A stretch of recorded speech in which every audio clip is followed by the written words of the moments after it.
everybody. It is I, your friendly neighborhood Rabbi John Carrier. Welcome to the Jew Curious Show, where we learn a little bit about Judaism together. You can ask me whatever questions you like. Let's try to keep it friendly. This is a very friendly community. I'll say, I don't know a friendlier community on the internet when it comes to just people being nice to each other in the chat. Can you hear me now okay? Nawa64, let me know, doing sound check, sound check. So, no sound still? Oh my goodness gracious. Is it the bars are going up that way? Let me check the bars down below. Let's see. No desktop audio. Whoop.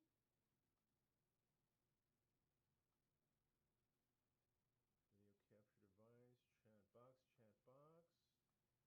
What's going on with the sound today, kiddos?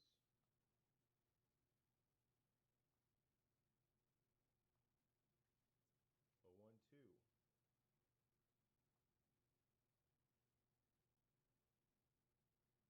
1, 2, 1, 2. Someone bring piano. Sound okay, it seems. Okay, that's good. Everybody can hear me. Boker Tov Kulam. Hey, D. Willexen, nice to see you, brother. Your Malowitz also says no sound. K. Dixie, sound okay, it seems. So there's something hinky happening with my audio. One moment.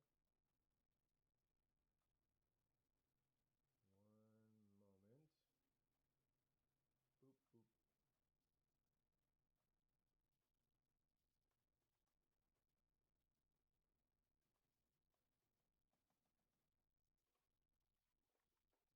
One, two, 1, 2. Sounds coming in there.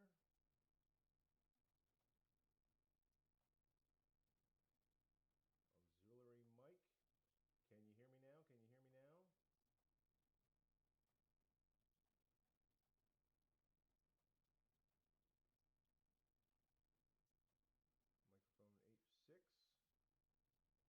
1, 2. Did I hit the wrong button? It's working a second ago.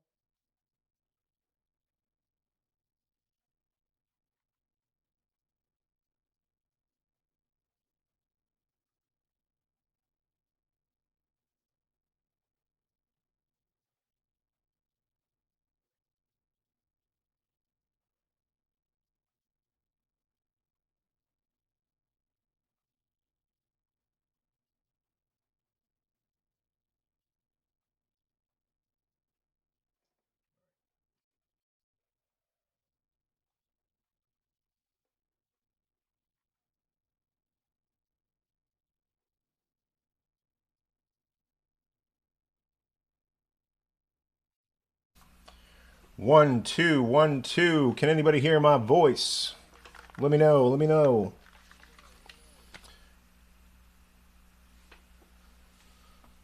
Nothing up my sleeve. Looks like all bars are registering here. Let me know if you have any sound here.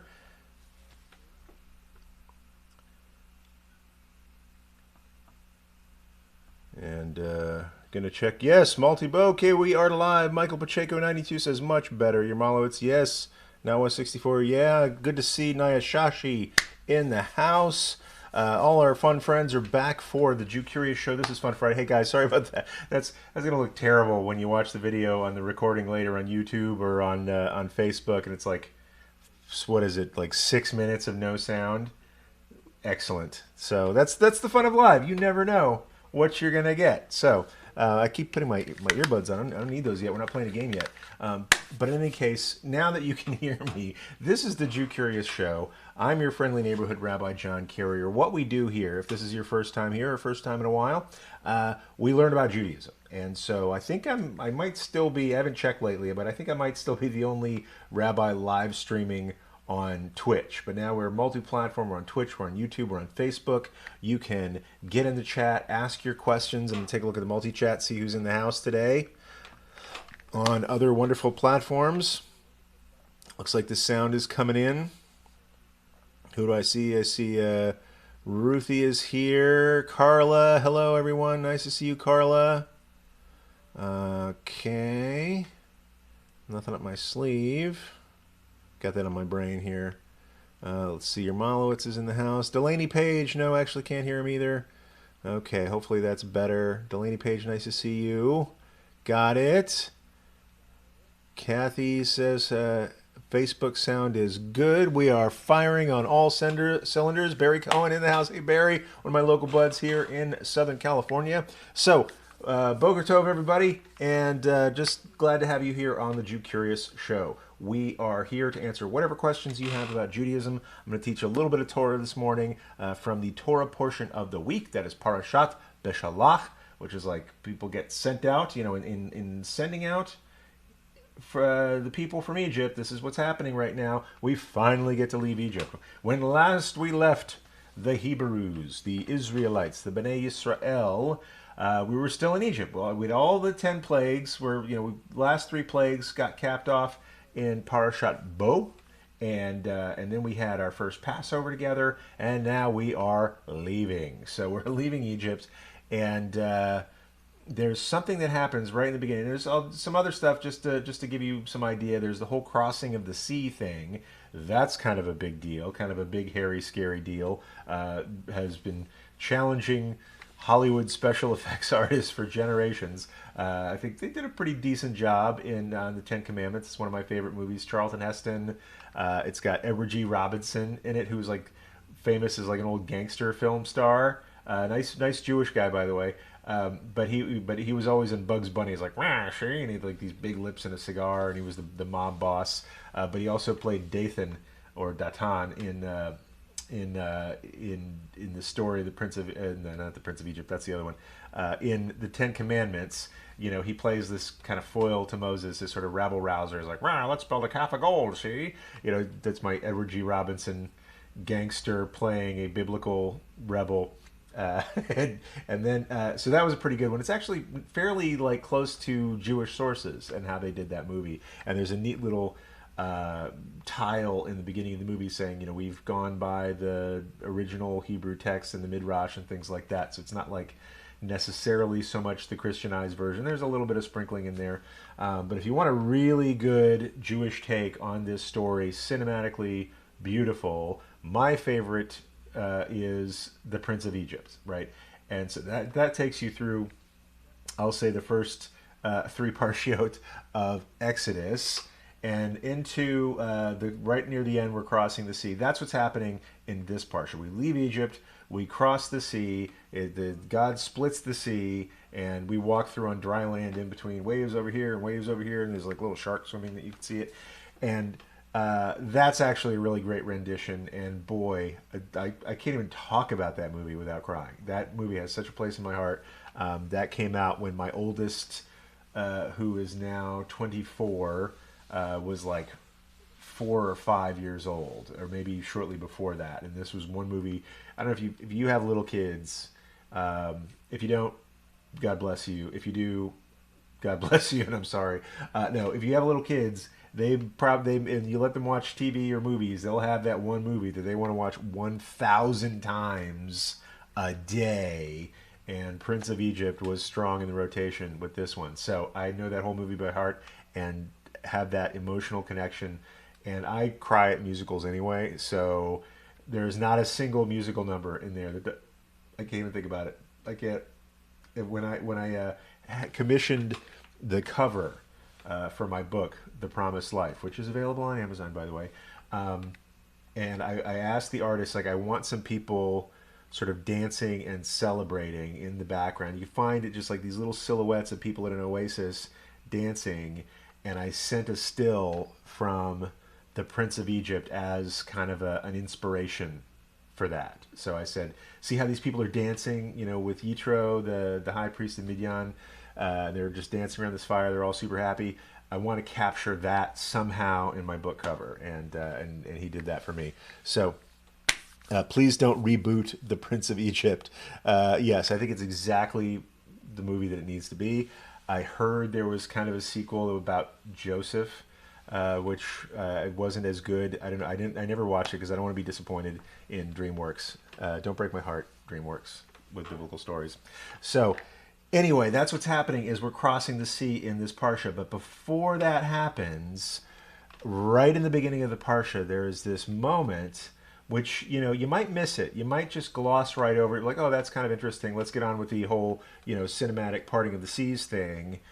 Like 3 verses into the Parsha, just quick mention, one verse, it says, when they left Egypt, Moses took the bones of Joseph with him. Right. And this was, let's throw back to the end of the book of Genesis. There's a scene, touching scene between father and son. Jacob says to Joseph, his son, don't bury me in Egypt. And so when Jacob passes, they prepare his remains. There's sort of a, state period of mourning there, and then Joseph and Pharaoh and all the court and all the army and everybody escorts Jacob to Canaan, back to the promised land, and buries his remains in the cave of Machpelah, which was the ancestral burial site of our Avot, of our forefathers and foremothers. Actually, there was 3 forefathers, but 4 foremothers. It's a little confusing. That's why we read it every year, just so we can get that straight. So Joseph honors his father by, following his instruction and taking his bones out of Egypt to Canaan. Likewise, a little repeat. They say history doesn't always repeat itself, but it often rhymes. Likewise, Joseph says, like, I'm going to be buried in Egypt. I'm a very important political figure here. They're not going to let you cart me off. But I know that one of these days, he says this to his brothers on his deathbed, I know that one of these days our people is going to leave Egypt. Like, we have it pretty good now. He doesn't really know what's coming. We have it pretty good now here, but I know one of these days God's going to smile on us and we're going to return to our promised land, which we left because of a famine. And when we return, take me with you. Whatever state I'm in at the time, please take my remains with you out of Egypt so that I'm not left behind when our whole people returns back to our home. And so to fulfill that promise, Moses, again, doesn't really give it it doesn't have this big dramatic description of it. It just says they're about to leave Egypt, Moses takes Joseph's bones, and then here's a big story about a parting sea and weird weather, or however you interpret that. Like, it just glosses right over it, but it takes pains to mention it. Let's see. It says, I heard Paul Feig is doing a reboot with Leslie Jones as the Pharaoh. Interesting. The famous Beitin question, do you cry when watching The Prince of Egypt? I mind your business. I have allergies. I do have allergies, which gets me out of a lot of, having to explain why I cry at every single musical and why I don't watch musicals mostly. Same with Greatest Showman. I know that's neither here nor there. I'm a sucker for the circus and musicals about the circus. So don't get me started. So Moses takes Joseph's bones, doesn't really say much else besides that. There's an interesting midrash. I taught some of this in the Jew Curious School this week. We really dug into the primary text, which is one of the benefits of the Jew Curious School as opposed to the Jew Curious Show, is that we get together in like a small group live, and we look at the text itself. I can share text in ways that I can't over this live stream. And we looked at this great midrash where it was time to take Joseph's bones, but nobody knew. Most people didn't know where Joseph was buried, and some young lady who remembered said, "Hey, I think he's at the bottom of the Nile." But the Nile's a big place, so the Nile ain't nothing but a river in Egypt, but it's still a big place. And there's this scene in the midrash that you can find in the Talmud where Moses says, "Okay, Joseph, wherever you are, I know you're sunk to the bottom of the Nile. Wherever you are, you made us promise to take you out of here. So if you'd like to us to fulfill that promise, reveal your location to us. Otherwise, we'll assume that you changed your mind and we don't. And our oath is considered fulfilled."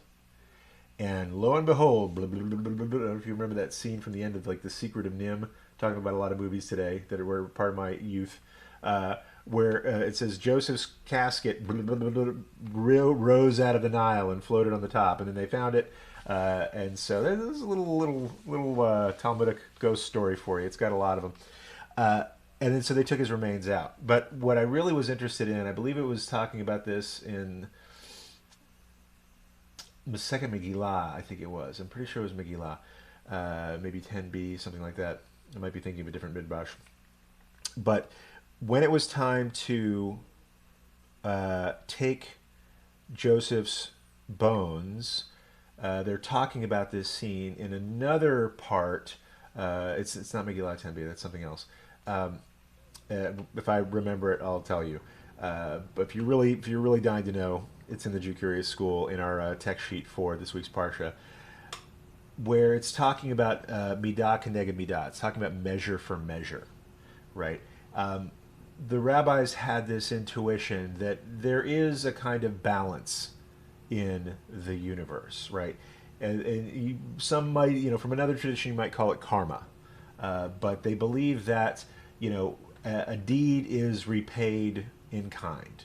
If you do a bad thing's going to happen to you, similar to what you did. Like if you cheat somebody in business, they're going to cheat you back, or somebody else is going to cheat you, or you're going to get yours, but in a similar fashion. Likewise, if you do a kind thing, or you do a mitzvah, or you fulfill a commandment, something kind or holy will be done for you in a similar fashion, but more so, right? The rabbis believe that you reap what you sow. If you reap evil, like the fruits of the devil, another movie, So I Married an Axe Murderer, Mike Myers, back in the 90s, I think. If you do a bad thing, like an equivalent bad thing will be done for you, right? There's like the law of inertia, right? The equal and opposite, or not opposite, an equal reaction. If you do a good thing, when it's repaid to you, it is increased or amplified. And so an example it gives is that Miriam, Moses' sister, when Moses was sent down the river in a basket, Miriam stayed in the reeds and waited, watching the little baby basket until like a nice person came along and fished Moses out of the water. Happened to be the Pharaoh's daughter, really set him up for the first few years of his life. So Miriam waited, and then Miriam's repaid, let's say 80 some years later, when they're traveling through the wilderness. She is stricken with sa'arat, with this kind of like spiritual skin affliction, which sort of took her out of the camp. And it says that the Bnei Israel waited until she was sort of purified and ready to go. So she waited for like a few minutes by the baby basket, and later on, when she was in need, everybody, the whole people of Israel, waited for her for a week, right? That's multiplying the number of people waiting, that's multiplying the time they waited, so it all gets paid back with interest, let's say. Likewise, it tells the story of, I'm sorry, I'm just looking at the chat here. Nice to see Dakota Black here. Has a great question that I'll come right back to. Likewise, when Jacob asks his son Joseph to take care of his remains in a certain way, his son complies. He honors his father's wishes, right? And so, because of the merit of Jacob, his son, who was the most powerful member of their community, second only to Pharaoh, was his escort into putting his remains to rest. Then paying it forward, because Joseph had honored his father's wishes, none other than Moses was in charge of his burial. Like, imagine thinking of like the best rabbi like I don't know, if you could pick any rabbi to do your funeral, Moses would be like at the top of the list. And because Joseph had honored his father that way, he merited that none other than Moshe Rabbeinu, our teacher, never another one like him, according to the end of the Torah, was the Mesader Kavorin, was in charge of burying Joseph. Because he did a kind deed for his father, that deed was paid back several fold, and it continues. Because in this parsha where Moses remembers this, decades, if not centuries old oath, there's different counts in there, like many generations, because he remembered to do this for Joseph, And remember, Joseph didn't tell Moses. Joseph told his brothers. His brothers were long dead. And anybody could have fulfilled that commandment, right? Because he was telling his brothers, who were the progenitors of all the tribes of Bnei Yisrael. So anybody in that community could have fulfilled it on behalf of Joseph's brothers. But it was Moses who said, and Moses was like a busy dude that day, right? He was like, finally, after 10 plagues and all this talking with Pharaoh, and finally, this couple of million people he's in charge of are about to leave, but he takes a moment and says, nope, a promise is a promise. We're taking Joseph's bones out of here. That's on his to-do list, right? And because he did that, because he took that time, because he fulfilled that oath, none other than HaKadosh Baruch Hu, the Holy One, blessed be God, was the one who officiated Moses' funeral. Right? Because it says at the very end of the Torah in Deuteronomy that after Moses gave his final speech to Bnei Israel, he goes up into the plains of Moab in a place where nobody knew where it was. He just kind of goes off by himself and he dies, and God buries him. Right, so you see this chain of the amplification of mitzvot over the generation. We have Joseph burying his father in the way that it honored his father. That turns into Moses honoring Joseph. That turns into God honoring Moses. And all this is to say, and I like to bring it back home because, a lot of times we could read this book and like, this is a bunch of Stone Age shepherds. Like, I don't have any bronze in my house. Like I don't have a stone sword. I don't own sheep. Never have. I don't wear togas or whatever they wore back then. Like, how can this possibly apply to me?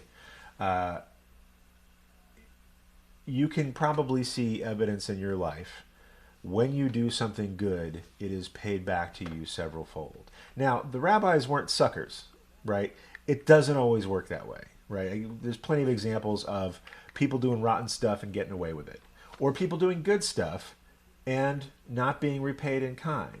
Let's say it's more statistically speaking. There is a kind of order in the universe. And when you do bad, you will be repaid with bad. When you do good, you will be repaid with good. But chances are, because of that good, it will compound and it will come back to you several fold. That's the primary lesson of this one small verse that you can almost skip over. I want to say it's like chapter 13, verse 19. It's like 3 verses into the Parashat. So I want to encourage you to do good this week, and with the faith and the trust and the hope that it'll come back to you several fold. So that's our Torah for today. Want to answer a quick question that came up. Dakota Black on YouTube is asking, how is Midrashim compared to Scripture? I mean, halachically speaking. So halachically speaking, there's sort of an order of the holiness of text, right? The Torah, the first 5 books, are considered the most sacred, followed by the Nevi'im and the Ketuvim, which are still considered sacred texts. Like, what does that mean? That means that you can use them for proofs when you're trying to extrapolate Jewish law. Throughout the Talmud, it'll say, this is the way we cut up a chicken, or this is the way we light candles. How do I know that? And then they'll quote Scripture. Often they quote Nevi'im for proof text, and so the prophets and the writings are just as holy as the Torah. But the Torah is sort of the holy of holies, right? The greatest among equals, if you will. So the Tanakh that's what we consider our Scripture, right? And that's the stuff that we don't, there's not a bunch of versions of that story. Although scholars have some different varying texts, the Dead Sea Scrolls and all that stuff. Later, we have what's known as rabbinic literature, right? And these can be divided sort of into law and midrash, or we have some rabbinic literature that follows the pattern of law codes, which starts with the Mishnah, which is a recording of rabbis' conversations about the best way to fulfill the commandments that were in the Torah, with some stories in there. but mostly it's organized like a law code around subjects. You know, if and then a bunch of if this then that, and then some other dude had a different opinion about how to do that. And so that's from about the year 200. There's further debate that is talking about the Mishnah, comparing different Mishnaic sources, trying to resolve inconsistencies and various opinions about how to fulfill things. That's the Gemara. You put those the Mishnah and the Gemara together. You have the Talmud. That comes together around 600, 700 of the Common Era. The Midrash is sort of a different genre of rabbinic literature, where the Mishnah and the Gemara are primarily legal discussions with some stories, which can be kind of seen as case law, if you will. Like they'll say, here's the rule, and here's a funny story about somebody breaking that rule, and what can we learn from that? And it's just like how case law operates, in America today. I mean, you have the statute, and then but law cases aren't decided on statute alone, where they'll look at case law. They'll say, here's a story of a breach of this law or an apparent breach of this law, and the case law turns into precedent, turns into more data for deciding cases in the moment. But that's primarily a legal discussion with some agadah, with some stories and narrative. The Midrash is more purely narrative. And probably the most simple explanation I've heard of Midrash is Torah fan fiction. It's considered a homiletical material or parables. It's homiletical, meaning it's like sermons. And often what Midrash will do, it'll take some concise text in the Torah, and then it's a rabbi will expound, sort of giving a sermon on it, that maybe telling a story that fills in the gaps. Perhaps the most famous was, or one of the most famous is this story where it talks about, the question is, why was Abraham selected to be the first patriarch? And based on just a little, almost again like a throwaway line, like at the very, there are no throwaway lines in the Torah, but something you might gloss over. It said that Abraham, well, he was Abram back then, that was his original name, that his brother died in Haran, and then it tells the story of Abraham. And so there's a midrash that takes that, his brother died in Haran. Well, how did he die? And then it tells this whole story about the life of Abraham, that explains that when Abraham was a young man, he worked in his father's idol shop, and he was a terrible employee. He would smash all the idols and make fun of people who worshipped idols. And then he winds up getting taken to the court of some king, and he's like debating with the king about monotheism, and the king's not believing it, and he's like, oh yeah, well, I'm gonna throw you in a fire pit. And Abraham's like, okay, but whatever. And so he throws Abraham into a fire pit, and Abraham's fine because of Abraham's faith. And then his brother's like, oh no, you're not the only one who's going to prove himself in a fire pit today. Let me jump in the fire pit. And boom, cinder block, right? It was like, just didn't work out for him. And that's the punchline. Abraham's brother died in Haran. And so it'll take one little thing in the text, and it'll unpack it in sort of a homiletical way, a sermon to teach a lesson. And that's what Midrash is. A lot of, and it spans many centuries. A lot, when we think about Midrash, a lot of times we're thinking of Midrash that is contemporary with the Mishnaic period, meaning there was a lot of oral tradition leading up to a redaction or a recording of it in like the 1st, 2nd, 3rd century of the Common Era. It's considered, when we're talking about levels of sanctity, it goes sort of Torah is primary, Talmud and Midrash are sort of co-equal, subordinate to Torah in their holiness, and yet, Midrash isn't really used to discern or prove law, but it's part of our literature that it kind of informs what's going on behind the scenes in the Torah. There's some midrashim like that story about Abraham smashing idols that have become so famous within Jewish scholarly circles that people think, oh, that's in the Torah someplace. I remember that's in the Torah. Abraham is a young man smashing idols. But if you look at the Torah, that story's not in there, right? We don't know Abraham until he's 75 years old. But our understanding of the Torah is informed by all this backstory. as it were, fan fiction written by rabbis. Maybe, and I don't want to say that disrespectfully, but that's kind of how it was created. It was rabbis telling stories about what happened in the background with the characters that we're familiar with in a way that's consistent with the master story. So it's that's where midrash resides. It's sort of a second order sanctity, and where this comes in, practically speaking, there's a teaching about when you have, let's say you're a yeshiva student, and you have a bunch of books, and you got to they're heavy and you got to put them down. How do you stack books? Like, what books do you put on top of each other, right? And so the idea is that if you have a Tanakh, or if you have a copy of the Torah in book form, you don't stack other books on top of it. Whatever the stack is, the Torah has to be stacked on top, because nothing is subordinated.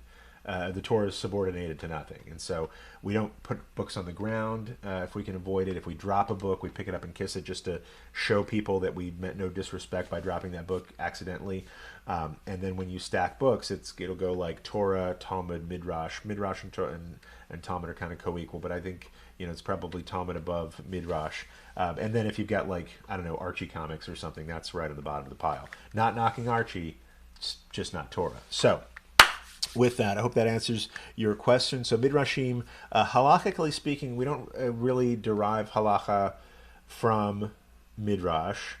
However, it does expand our understanding of what is meant by things in the Torah. And so la halacha, according to Jewish law, it's got a level of sanctity to it. It comes from, if you read the Midrash and you read the Talmud, you're going to see a lot of the same names, because the same rabbis who are quoted in the Mishnah and the Talmud are quoted in the Midrash. Nawa 64 says, Rabbi, Daf Yomi question, is there a hierarchy to which rabbis' rulings we follow?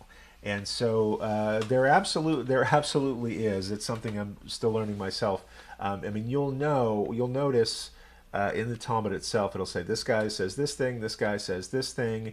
The one kind of simplest example is Hillel almost always wins. Like, between Hillel and Shammai, the rulings are always, the law always follows the rulings of Hillel, with like 4 exceptions in the entire Talmud. And the Talmud's like a big book. There's like 5,000 arguments in that book. And anytime there's a Hillel and Shammai argument, we tend to follow Hillel, with a few exceptions, one of them being in the construction of a sukkah, for example. There's some details in the construction of a sukkah where we follow Hillel instead of Shammai. And so, often it'll say things like, where in the Mishnah or in the Talmud, it'll say things like, it'll give kind of a general rule without really quoting it, and that's the thing that we usually follow. And then it'll say, like, Acharim Omrim, other people say this. Well, we don't necessarily go by what other people say. It lists out all of the different opinions, which is a great question. Like, part of the Talmud that is wonderful and frustrating is that it'll give 3 or 4 or many opinions about the same thing, and you might be just trying to get through your day and went, okay, what's the right way to do it? And so, typically whatever comes up first, especially if it's non-attributed, that's just sort of stam. That's sort of the voice of the Mishnah, and it lists other people's opinions as interesting, but not necessarily prescribed. Nevertheless, one of the reasons that we preserve all of the different conclusions is that the rabbis understood that this exact same circumstances don't apply to every single case. And so it'll give you, kind of the main ruling, and you'll also understand this based on just the minhag hamakom, like what's the custom of the community that you're in. And you'll see, you'll be walking around your synagogue, or you'll be spending some time with that community, and then maybe, talking about, okay, how do we do the Shema? And then you'll be reading in the Talmud, okay, here's the right way to do the Shema. Here's a few different answers to that, and you'll see like what your community does, and then you will see a bunch of other opinions. And the general rule is you follow, if the community is behaving within acceptable bounds, you follow, your default is to follow the customs of the community. There's a principle, minhag hamakom hu it's a tongue twister, minhag hamakom hu kehilchata, which means the custom of the place has the force of law, right? And so that's sort of your default. If you're a part of a community that's kind of gone astray, and it's there's still this strong pull. Like it's better to have unity within the community than perfection. If you're getting into a vodazar, if your community is saying, hey, it's our custom, let's go build a golden cow, then you might want to just, I'm going to go check my sources on this one. But for the most part, your community is doing the best that it can, and you should follow that ruling. But clear example of the Hillel Shammai is, Hillel says, or Shammai says, when we light Hanukkah candles, we light 8 the first night, 7 the second night, 6 the third night, and so on. And Hillel says the opposite: you light 1 the first night, 2 the second night, 3 the third night, and so on. And clearly, we follow Hillel when it comes to lighting Hanukkah candles. So, great question there. But the thing is, though, there may be a time in the future where, I don't know what the circumstance would be, but it would make sense to follow Shammai.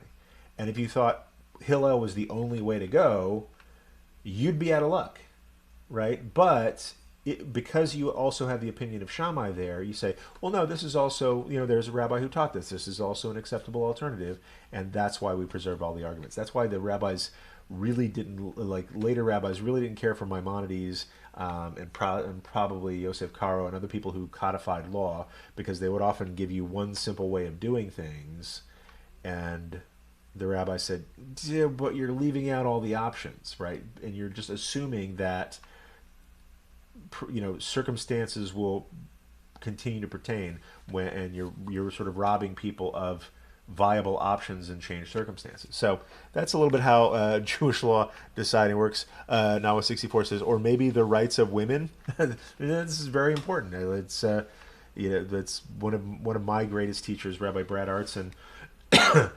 What often, when people say, well, why are we changing halacha? Rabbinical students are really conservative people. So like small c conservative. Most of them are Democrats, but I digest.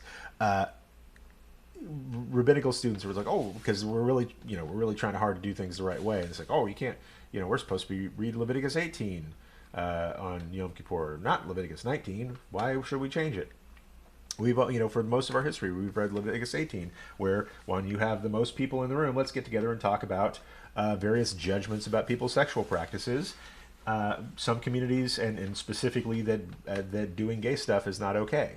Some communities, thankfully, many years ago, started adopting the practice of reading Leviticus 19, which is talks about holiness and not standing idly by the blood of your neighbor, and not insulting the deaf, and not tripping the blind, and loving your neighbor as yourself. Like all these things that actually lift us up is, for me, a much more inspiring reading on Yom Kippur. But then somebody says to Rabbi Artson, but it's been done, for centuries and centuries this way, reading about the gay stuff on Yom Kippur. And Rabbi Artson would say things like, what else has been done for centuries? Slavery. For most of human history, slavery has been an acceptable institution in most of the so-called civilized world. And then we finally came to our senses, right? What else was done certain ways for centuries and millennia? Patriarchy, or the sort of categorical subjugation of women and excluding them from public leadership. And then we grew out of that. Many of us grew out of that, and I say us advisedly because I had my own journey in that stuff, because I came up in a less egalitarian exposure to Judaism. It was still pretty egalitarian by this standard of millennia of practice, but I've been grateful to be a part of communities that were increasingly egalitarian. So there you go. Why is it that we may follow Shammai in the future? Are there any reasons? Because simply the circumstances that we live in may change, and Shammai's rulings may make more sense. That's why they are preserved. So generally speaking, I think that's what really distinguishes. I'm going to speak from my own personal experience, and I can't speak for all of everybody's religious or communal experience. What drew me to Judaism, having been raised not in Judaism, having been raised what I call sort of mixed Protestant in different Protestant denominations, there always seemed to be one right way to do everything. right, in the church. There always seemed to be, this is the only way that we do these things. You know, if you want to do things a different way, go to that church over there. But this is the rule, right? And really not affording any discussion around that. Like, if people like us do things like this is how we're going to do it. And then coming into an intellectual awareness of Judaism where every single thing, and that's like the most important questions in life, had 3 different answers to them, at least. And being able to see all sides of the argument was refreshing for me, kind of an intellectual snob, I'll say, own that. But it's also when I hear people talk about it, when I'm sitting on the Beit Din and I ask people like what attracted you to Judaism, over and over again they say that sort of intellectual expansiveness and pluralism and inclusiveness is very compelling. And I think it just makes for, I mean, at any given, there's a way to, let me back it up. For some people, this is very insecure. For some people who's like, nope, I just need the black and white. I just need the right answer to do today.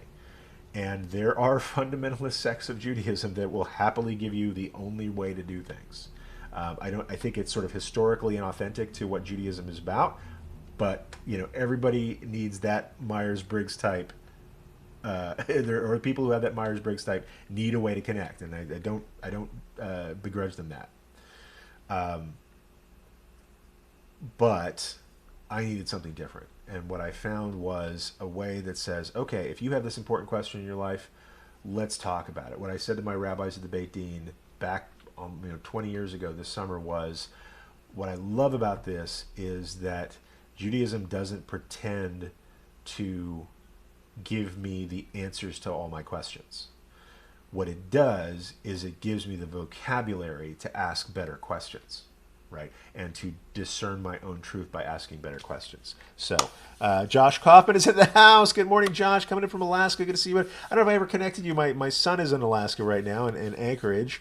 They're about to move out. They're moving to Baltimore pretty soon. So, Nawa64 says, currently reading the JPS Guide to Jewish Women, learning a lot about historical rulings in women. That's awesome. I hope you'll share some of that here. In the meantime, you know what, guys? Let's play some video games. And I said, I said I'm an egalitarian. This is a bad habit I have, and people have given me, even in this community, people have given me alternatives. Like, hey, you people. Hey, heroes. So I'm trying to weed out guys from my vocabulary. Like, hey, you guys. I was raised on Electric Company, just like many proud people, where I think was it Rita Moreno or somebody who really reminded me of Rita Moreno was in the Electric Company and said, hey, you guys. And so that's where I picked that up. So anyway, when I say guys, if somebody wants to, like, I don't know, put a big red angry face on the chat, that's okay. Maybe they'll break me of that habit. But let's get on with the show, as one of my rabbis, small R rabbis, Gary Vaynerchuk says. Let's get on with the show. I'm putting on my ear goggles, and we're ready to go. At the boards is my man we call Mario, only today it is Zelda. Folks works instead of guys. Yes, so I'm right. Rita Moreno was in the Electric Company, right? Rita Moreno, the best supporting actor for West Side Story. I don't know if that actually happened, but Rita Moreno was in the Electric Company. Noah 64 says, Rabbi, I take guys as gender neutral as well. Thanks, Electric Company. So that's somebody was asking me the other day where I'm from, and it was a very like astute, sensitive individual. And we started. So I'm in California. I'm at this gathering, and we start talking about Minnesota because she's from Minnesota, and I lived in Minnesota, so we knew some of the same like places in Minneapolis. And she asked me, like, where are you from? And I said, I'm from Texas, but from all over. So Texas, and then moved around some when I was a kid and a lot as an adult, and have picked up different speech mannerisms. I'm also have this tendency to kind of a natural chameleon. Like, I pick up speech patterns from people very quickly. And it's just, it's a foible of mine that if somebody's speaking to me a certain way, I wind up mirroring that in what might be an annoying fashion. Many years ago, when I was a teenager, I got to do some travel in Europe, and it was me and a friend of mine bumming around Europe for about 2-3 weeks. And one day I was sort of hiking around the city of Prague all night, and I stumble into the youth hostel, and there's some people hanging out there, and I start talking to them, and I hear their accents. They're from Texas, and we start talking about Dallas. And it's like, oh, I grew up in Dallas. It's like, they're like, you're from Dallas? We thought you were British. I'm like, what do you mean you thought I was British? It turns out that over the last, like, the previous 2 weeks to that, almost everyone I spoke English with had learned English from a British teacher or with a British accent. So I just, not from British people, I picked up that accent from people who learned from British people. So that's what's up. Dialectical chameleon picking up surrounding accents. Yes, thank you. But that y'all I can't shake. So Kay Dixie knows this about me. I'd like to exercise guys from my vocabulary. Y'all, you can pry out of my cold dead hands, because that's my connection to my people as a proud son of the Republic of Texas. So let's get into the game show. He says, and nothing's working. So this has been a technical nightmare today. Like Blue 0927 says, want to become famous by followers, primes. Oh, look, ha ha ha ha, following bot. Let me just banhammer these mo friends. That's exactly what I was gonna say. Boop. So no commercials in here. Let's see. By followers, primes, and viewers. Just so we're clear, I love whatever questions and comments people have, but we do have rules. So, boop. Put the band hammer on some solicitors who popped into the chat just to keep it clean and friendly for all our friends. Now, let's see if I can get this game visible. Activate. Come on, come on, come on, come on, come on. Can you guys see the Zelda? Alrighty. Here we go. Let's see. I had a teacher in college from Texas. I've used y'all passionately ever since. It's very confusing to folks here in Colorado. Let's see. Okay, so I think Zelda's in the house. We're playing this game called The Legend of Zelda: Breath of the Wild, which I've really been enjoying thoroughly, I'll say. And I get no money from the Zelda people, but I do want to endorse it. I mean, just as a family-friendly game, I'll just share, I statements. I love this game. It's got a huge sandbox to play around in, a big, very immersive environment, very astute physics engine, let's say. There's quests, there's little missions to fulfill that you can kind of take in whatever order you want. Like, you meet somebody that says, hey, I need 10 turkeys. And then, maybe you don't do it right away, but later on when you have 10 turkeys, you go back to that guy and he gives you a ruble or something. I don't know. But then, so there are quests you can fulfill, multiple quests going on at the same time. Nobody gets jealous about the other quests. There's also puzzles, a lot of physics puzzles in here. You'll go into something called a shrine, as long as we're doing religious stuff, and you'll have to solve this problem, like moving blocks around or rolling balls around in a way that unlocks things. And so there's lots of different things to do. Fun for the whole family. My daughter's playing this game, loves it. She's actually, I think, edged ahead of me a little bit. So we go back and forth. I'll play a lot on Fridays. I'll play with you guys, and then maybe a little bit after we're done. But it is worthwhile. So let's see. Divine Beast Vonneborus. Okay, so there's this thing. You're supposed to capture these divine beasts, which are like giant mechs. They're like giant robots shaped like animals to defeat the big bad guy at the end. I've captured 2 of them. I'm working on the 3rd, but the boss battle on that 3rd is just too hard for me right now. So I'm going to go here, start, and then I'm going to immediately leave here and go do something else. Let's see. Ari Zelda, the background artwork is pretty. I'll say they put a lot into this game. So let's see. I'm in a boss battle with a boss that is just too hard for me to beat right now. So I'm going to go do something else. Maybe go to another quest and then come back to this later when my character is a little more powerful. So here I am. I'm going to leave. And actually, I think I've had a little bit of coffee this morning. So if you guys don't mind, I'm going to pause for a little break before I get to playing again. So notice, can I hold it for half an hour? Let's see. I don't want to be too graphic here. Oh, let's see what I can do. It'll make me play faster. Okay. So I'm back here. I can always teleport back to that place at any time. Super hot here. I'm going to teleport to... You know what? I can't wait. So we're going to have a little chill music while I take a quick health break. If anybody else needs to do that, feel free. You are all adults. You don't have to ask my permission. So we're going to go BRB. Can I hold it for 72 minutes? That seems to be the bar. Oh my goodness gracious. Let's see.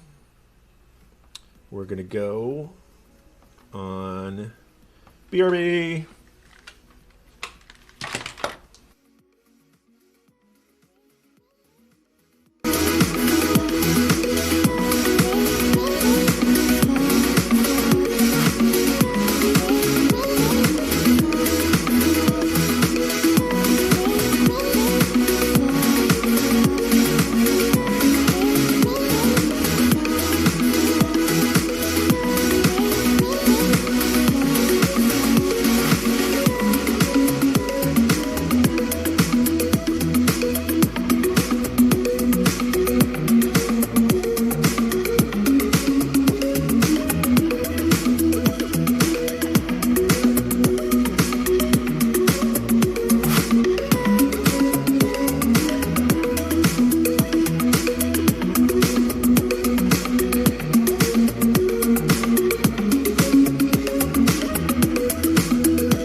Now that we're back, everybody can hear me okay? I trust. Having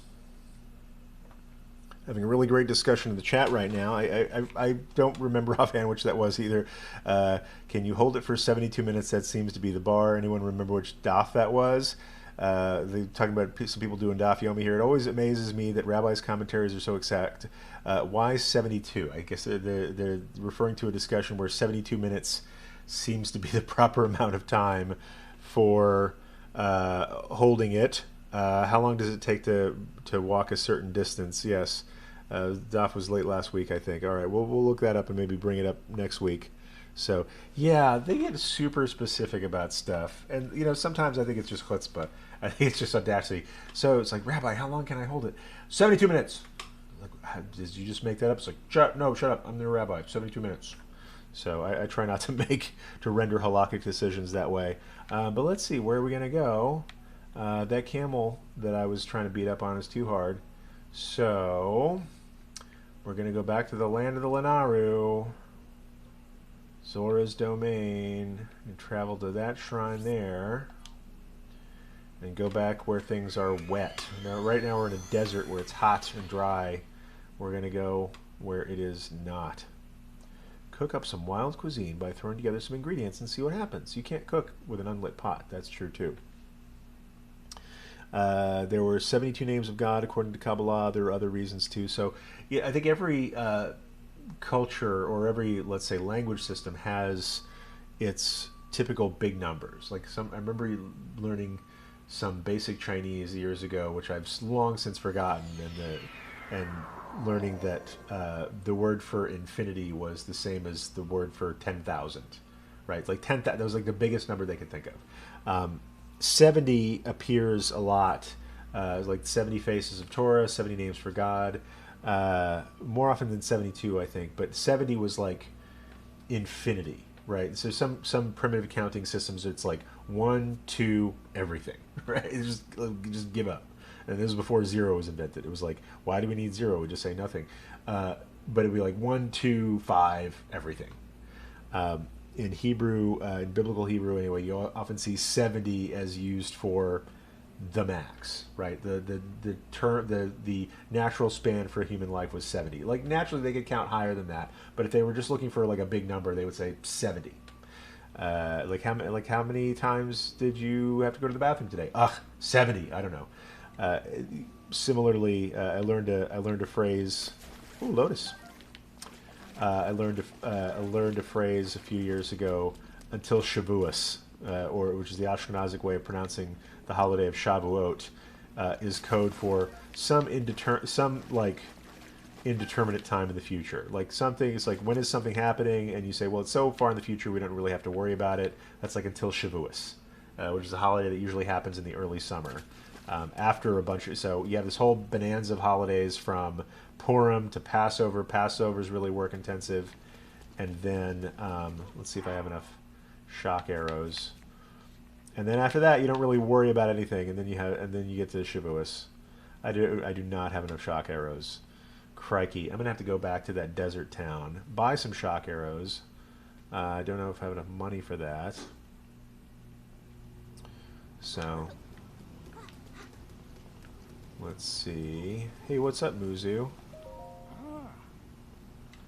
Ploymus Mountain. Okay. There resides a vicious beast, a Linnell, that is known to frequently shoot shock arrows. So if I can find, they'll be warned. I can't guarantee you will survive.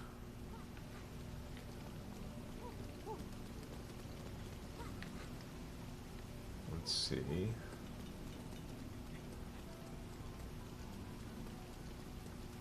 So there's a beast up there that's really hard to beat, but has a lot of shock arrows lying around. Oh, hey.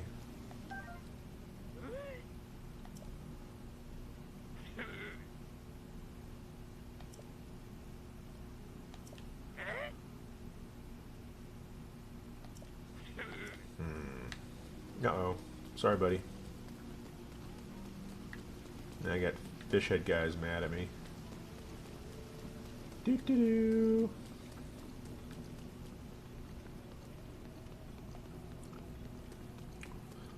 So let me get on the right quest here.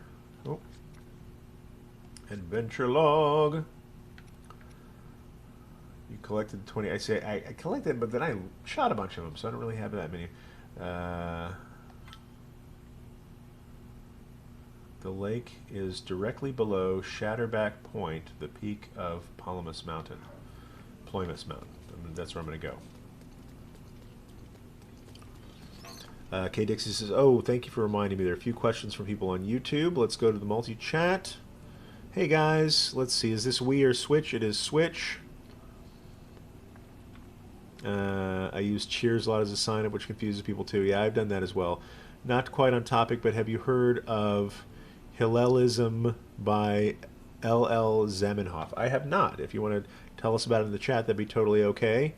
Barry Cohen says, I'm 3/4 of the way through this game myself. I don't want it to end. I know it's tough. This game has kept me entertained for hours. It was worth every penny, I'll say. Probably more so than Untitled Goose Game, which was entertaining. It was a cheaper game, though. Hey, what's up, Gaddison? Let's see. K. Dixie Carla, hi, nice to see you. That's really nice. Barry Cohen, do you have the Master Sword already? I don't think I do. I assume that that's the kind of sword where if I did have it, I would know what was up. Let's see. Where am I going? Shortcut to Ploymus Mountain. Okay, don't mind if I do. Take a shortcut. What's up, boar? Nope. As far as I know, Zelda's not Jewish, so... Silent Shroom. Having a good stealth stuff. I do have a good stealth outfit. Silent Shroom? Silent Shroom?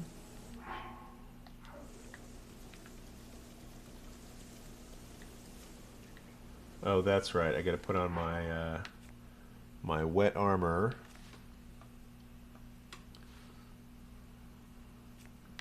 To swim. Where's my? Can't get my drink over here. Put on my wet armor to swim up a waterfall.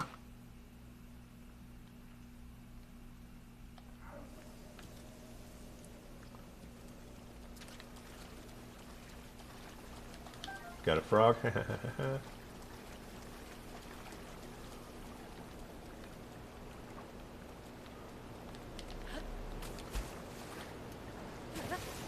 Alrighty, that's a handy armor unless you swim up waterfalls like a salmon. Have a little bit of my drink. It's my morning keto surprise. Surprise, it still tastes disgusting. It's not so bad. I've gotten used to it.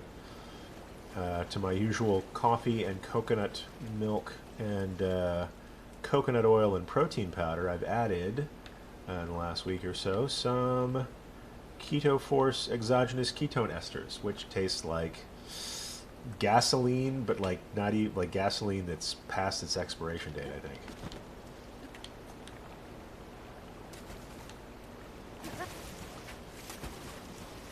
But the artificial sweeteners in the protein powder make it better a little bit.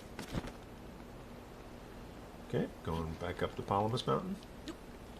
Michael Pacheco 92 says, in other news, my Beit Din and Mikvah are next week. Any suggestions for preparing the Beit Din? That is awesome. Suggestions. Study really hard. Make sure you know all your Torah trivia. I'm trying to get that frog. Get the frog. Get the frog. What is this? Ooh. That's going to come in handy. JK, you know, presumably if you've got a sponsor that is sponsoring you, they wouldn't be sponsoring you for the Beit Din if they didn't think you were ready. So I think there's no, like, I wouldn't say there's any kind of textual preparation you could do. You know, some Beit Dins are different. Like, our Beit Din is basically like, are we convinced that you studied enough that you know what you're getting into? And so we might ask you some questions just to satisfy ourselves of that.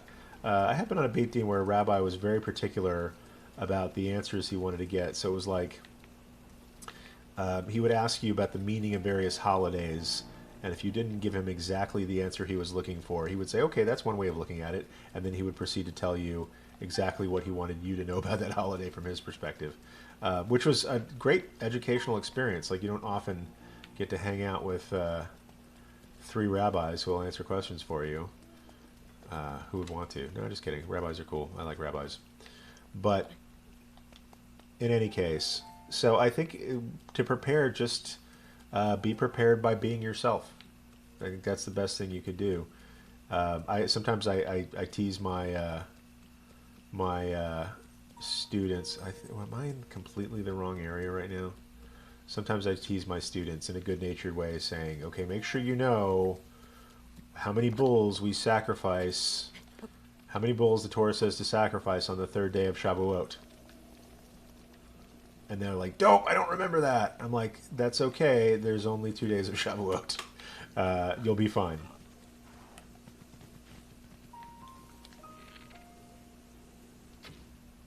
Oh, thought I'd get a little ham dinner there.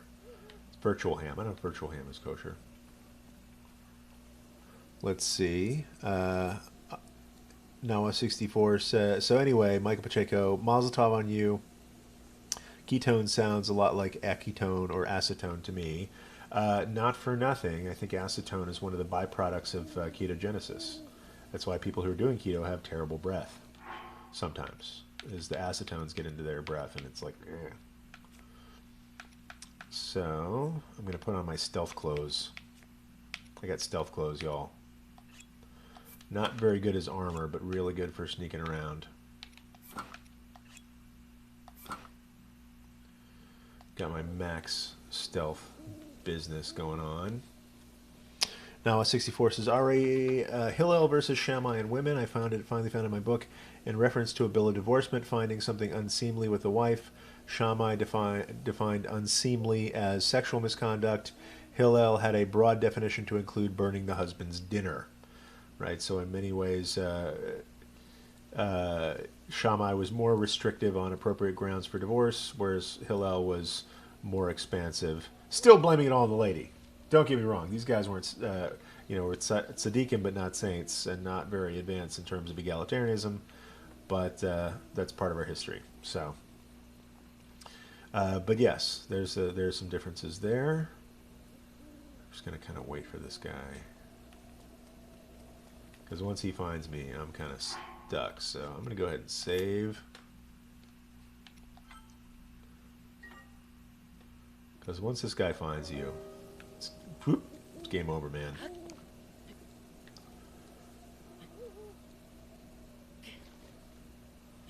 Go and climb the rock? Jump the rock? Oh, great.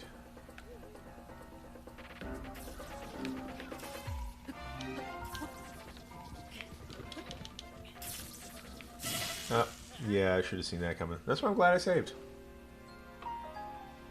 Alright, everybody, if you're just joining us, this is the Jew Curious Show, and it's Fun Friday, which means we study a little bit of Torah, answer questions about Judaism, and also play a little bit of video games, and get killed by Minocentaurs, which is a cross between a Minotaur and a Centaur, I guess.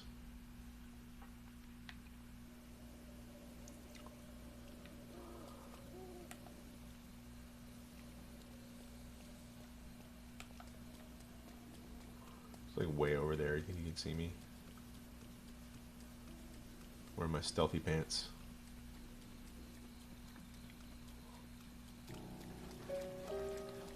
Let's see. Oh, there's a shock arrow. Stealthy shroom.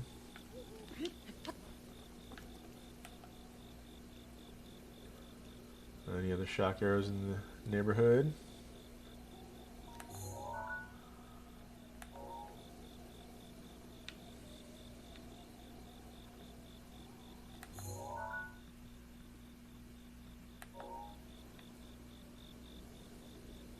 Wait a minute.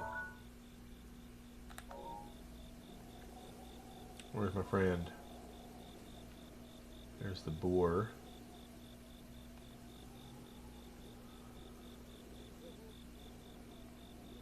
Where's the guy? There's the fox.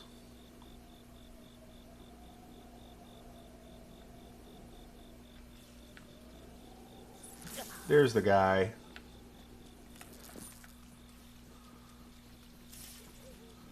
Oop, serpentine. Guess he saw me.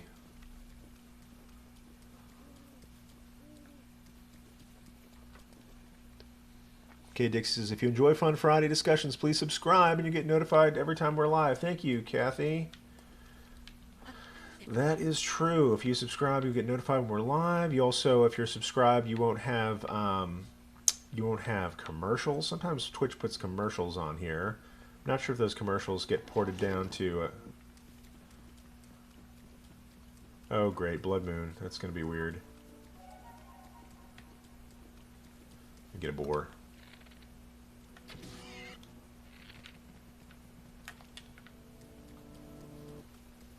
This makes everything kind of confusing.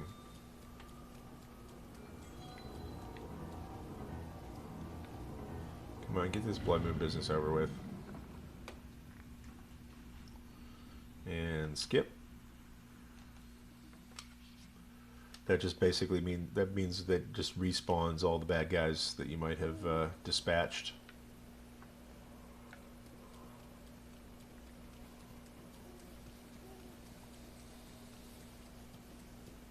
Okay, we're gonna see if I have just enough shock arrows to proceed. Got a shroom.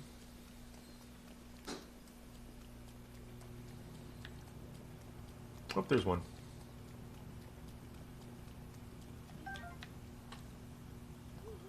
Where's that big dude?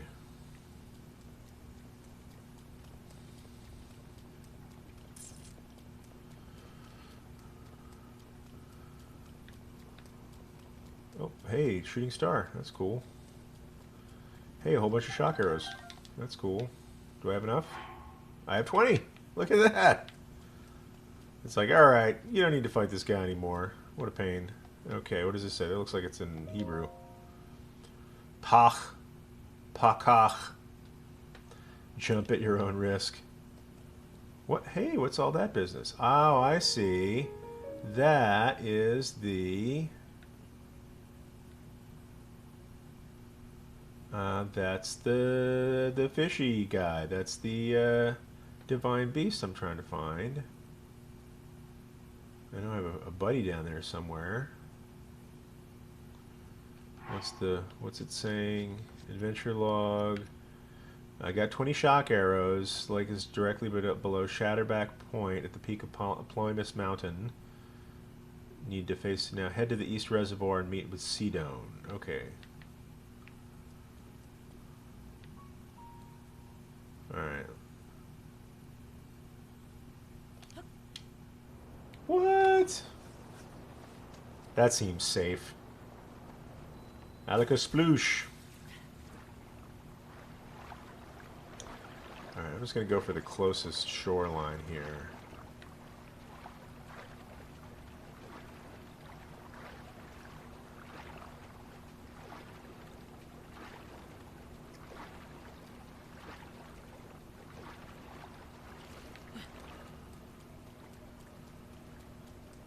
Maybe I'll put on my swimmy swim outfit.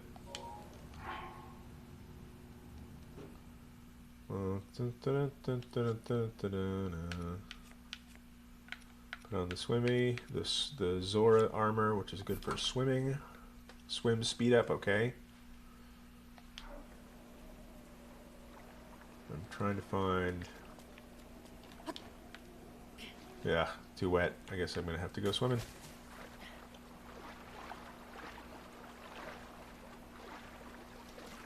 Take a little rest. There he is. Looks like I see a shiny thing. In video games, you should also always chase after shiny things. Not like in life. So listen up, you all. If you have any questions, we're going to hang out for about another 10 minutes. If you have any questions about Judaism, now's a good time to ask them. I like to answer any good questions that people have. You know, people answered questions for me, and I just like to pay it forward as best I can. And hopefully not drown in the process. Do I have any stamina potions? Got a lot of fire potions. I should probably get my hearts up a little bit. Meat. Get some fish.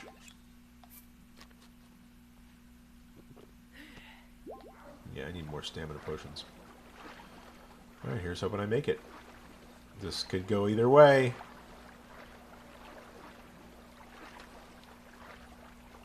I'll also say if you ask questions, good thing to put a question mark on. It makes it easier to see. See, that's what happens when you die from not swimming well enough.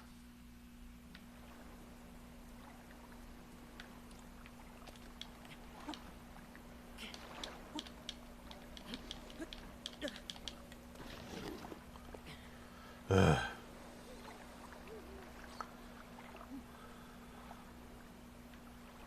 Alright. I'm going to swim, but I think I'll stay close to shore just in case.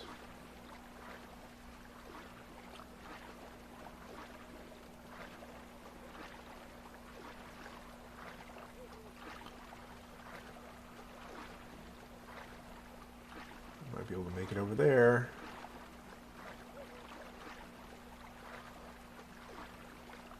Looks promising.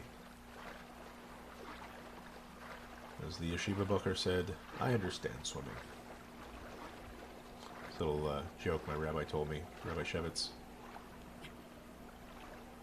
Come on. Why are you still climbing? Well, at least I'm not dead. Okay.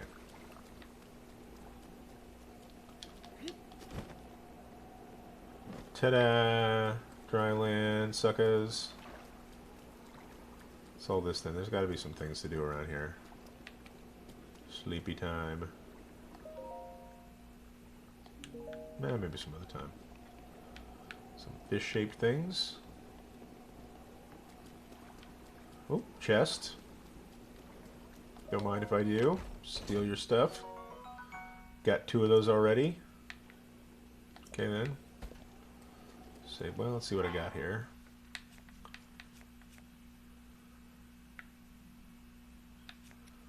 Can always use another nice shield drop. I don't use shields in this game as much as I should.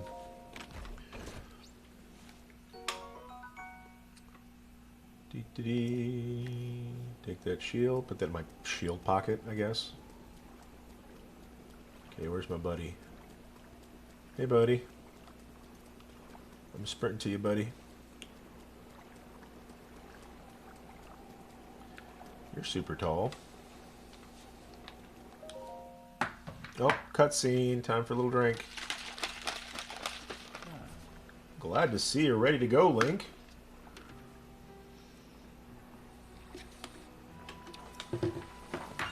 Come on. This charming guy with a fish face.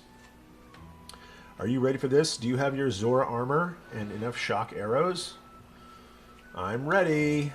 Wonderful. You never cease to amaze, Link. Now, let us go and appease that divine beast as one. K. Dixie says, YouTubers, remember to click on subscribe. You'll be notified when the stream goes live. Very nice. Thank you. Here we go. Okay, you talk a big game, Fishman.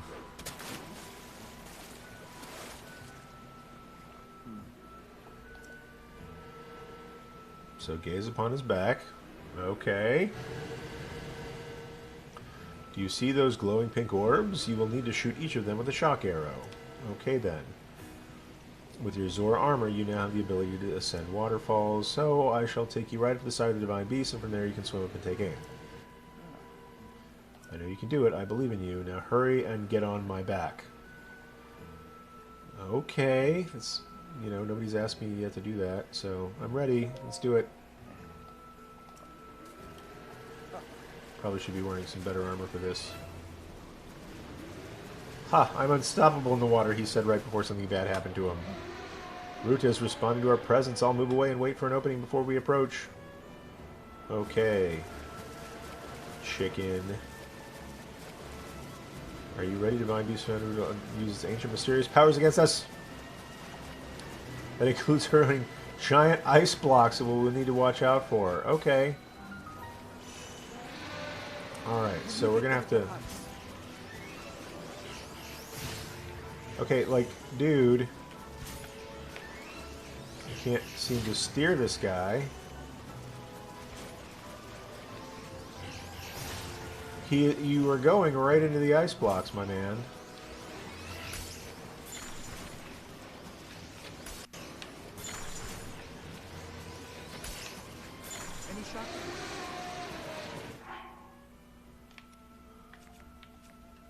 Alright, Speaker AJ says, Shabbat Shalom, good to see you, Speaker AJ.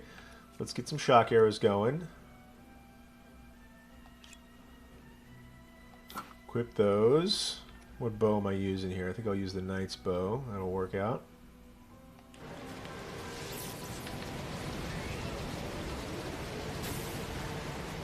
Ugh.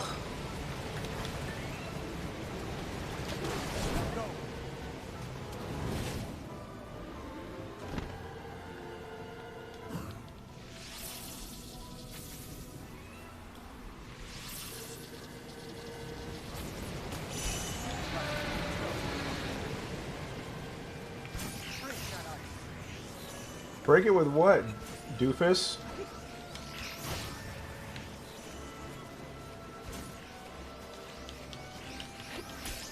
Haha, batter up. Eat something.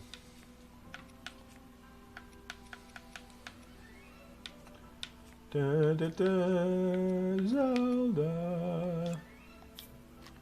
Have some shrooms.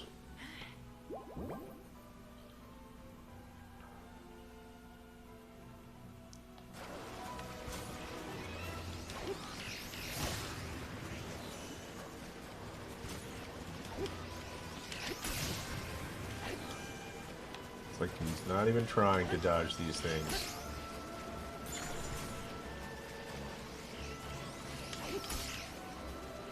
Shock arrows ready? Shock arrows ready. Yes, check.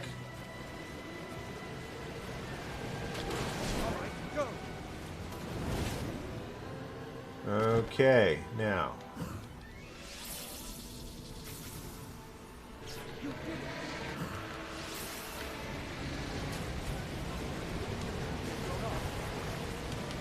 Oh, come on. Gotta do this all over again.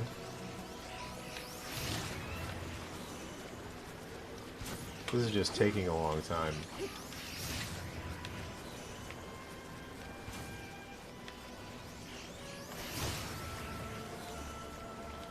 Can't seem to control him at all.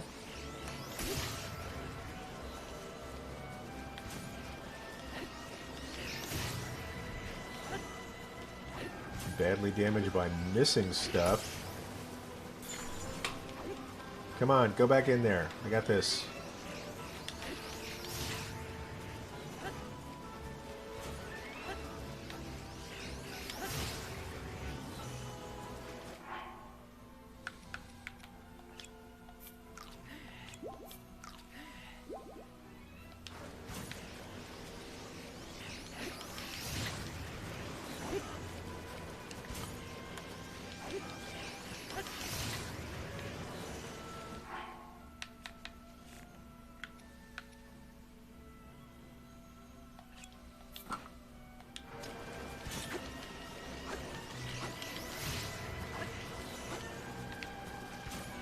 Maybe you should steer away from the ice.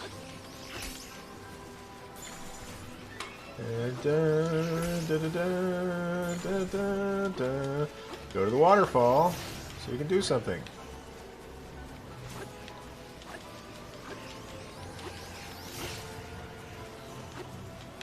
Come on, go to the waterfall.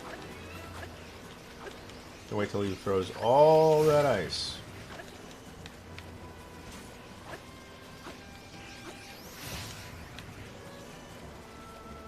I'm gonna use up all my food.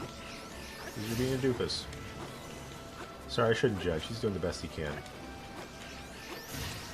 Seems like I should just, as long as I'm on his back, I should be able to pull his fishtail head. Go! Go to the waterfall. This is tiresome. This is like Goose Game when you don't know what you're supposed to do next. Alright, if anybody's played this game before and has tips on how to steer that guy to the waterfall, I am all ears. Okay, I have tons of fire potion.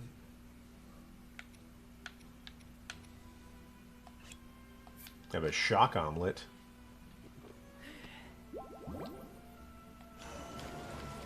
Come on, dude. Go. Go to the waterfall. I'm just sitting here getting hit by ice. Go to the waterfall.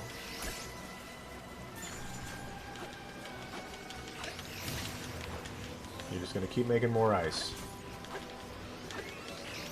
Until I randomly hit it. Come on, stop it. Yep, keep making more ice till I hit that ice. Ah ha ha. Now, go to the waterfall. Yep, I got him. I got him.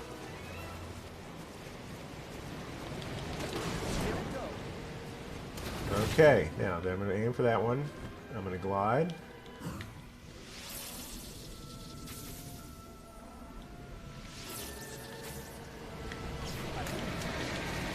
No, no, no more ice.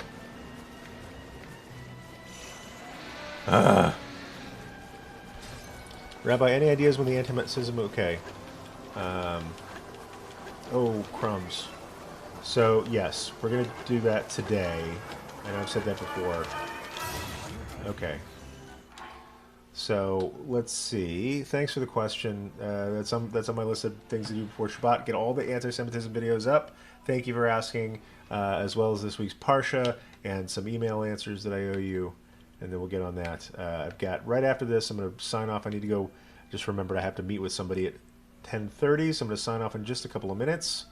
And then we'll have to continue this battle later. Listen, in the meantime, everybody, I really appreciate your learning with me here on the Jew Curious Show. Had a fantastic time learning some Torah with you about Beshalach. Remember, this week, if you do a good deed, it's going to come back to you several-fold. Hopefully it doesn't take 80 years the way it took Miriam. But just as Joseph honored his father in a burial, he was honored with Moses honoring him and God honoring Moses. Do a good deed. It will come back to you several-fold. And I feel like if I've done any good deeds and taught some Torah, I've learned so much Torah in return. So we're gonna wrap up today. I'm sorry to space out. I just remember there's somebody who, another rabbi who wants to learn about making video courses. I've learned a little bit about that, so I'm going to give him all that I know. But until next time, heroes, thanks again for learning with me. I'll see you next Friday on Fun Friday here on the Jew Curious Show. And Shabbat Shalom and peace.